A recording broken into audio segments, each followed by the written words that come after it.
বিশ্বের সবচেয়ে শক্তিশালী সামরিক বাহিনী, হাতে হাজার হাজার অস্ত্র।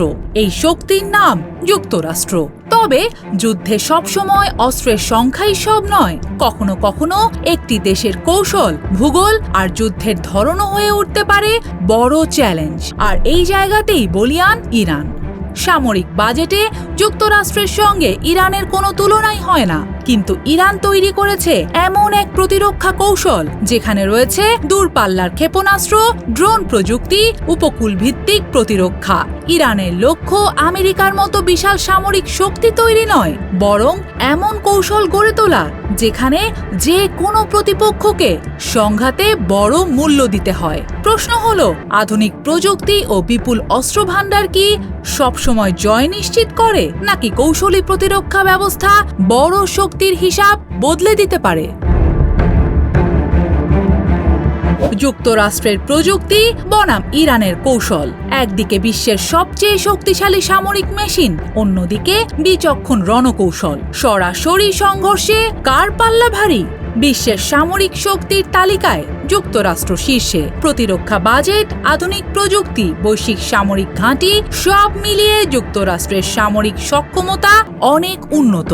তবে ইরান কখনোই যুক্তরাষ্ট্রের মতো যুদ্ধবিমান তৈরির পথে হাঁটেনি। গড়ে তুলেছে ভিন্ন প্রতিরক্ষা কৌশল। হাজার হাজার ব্যালিস্টিক ও ক্রুজ ক্ষেপণাস্ত্র, দূরপাল্লার ড্রোন, দ্রুতগতির নৌকা, এসবই ইরানের মূল শক্তি। লক্ষ্য একটাই, প্রতিপক্ষের যুদ্ধকে কঠিন, ব্যয়বহুল ও দীর্ঘস্থায়ী করে তোলা। আকাশ যুদ্ধে যুক্তরাষ্ট্রের হাতে রয়েছে অত্যাধুনিক স্টেলথ প্রযুক্তি, শক্তিশালী গোয়েন্দা স্যাটেলাইট এবং আকাশে জ্বালানি ভরার সক্ষমতা। পৃথিবীর যে কোনো অঞ্চলে দ্রুত আঘাত হানার সক্ষমতা রয়েছে তাদের। অন্যদিকে ইরানের বিমান বাহিনীর বড় অংশই পুরনো প্ল্যাটফর্মের উপর নির্ভরশীল হলেও ড্রোন ও ক্ষেপণাস্ত্র সক্ষমতায় তারা অনেকটা এগিয়ে। নৌবাহিনীর দিক থেকেও ব্যবধান স্পষ্ট। যুক্তরাষ্ট্রের একাধিক রণতরী ও বৈশ্বিক নৌবহর রয়েছে, কিন্তু ইরানের কৌশল আলাদা। তারা পারস্য উপসাগর ও হরমুজ প্রণালীর মতো সংকীর্ণ জলপথে ছোট দ্রুতগতির নৌযান, উপকূল ভিত্তিক ক্ষেপণাস্ত্র এবং ড্রোন ব্যবহার করে বড় নৌবহরের উপর চাপ সৃষ্টিতে সক্ষম। এ কারণেই হরমুজ প্রণালী ঘিরে উত্তেজনা বাড়লে বিশ্ববাজারেও তেলের দাম ও জাহাজ চলাচলে উদ্বেগ দেখা দেয়।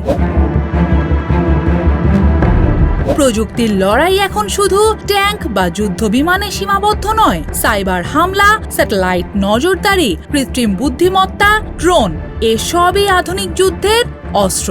এক্ষেত্রে যুক্তরাষ্ট্রের সক্ষমতা অনেক বেশি হলেও ইরান তুলনামূলক কম খরচে ড্রোন ও ক্ষেপণাস্ত্র দিয়ে কার্যকর প্রতিরোধ গড়ে তুলেছে। সবচেয়ে গুরুত্বপূর্ণ বিষয়, যুদ্ধে শুধু অস্ত্রের সংখ্যাই সব নয়। ভূগোল, যুদ্ধের লক্ষ্য, মিত্রদেশ, অর্থনীতি এসবও ফলাফলে বড় ভূমিকা রাখে।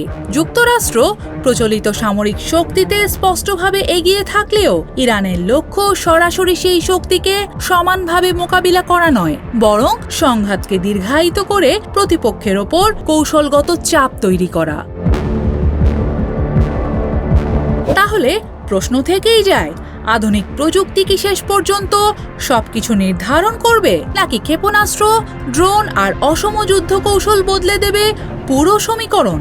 এই দুই শক্তির বড় সংঘাত কি শুধু মধ্যপ্রাচ্যেই সীমাবদ্ধ থাকবে, নাকি আবারও কাঁপবে বিশ্ব অর্থনীতি, জ্বালানি বাজার? এই প্রশ্নগুলোর উত্তর এখনো সময়ের হাতে, আর সেই উত্তরই হয়তো বদলে দেবে আগামী দিনের বিশ্ব রাজনীতির মানচিত্র।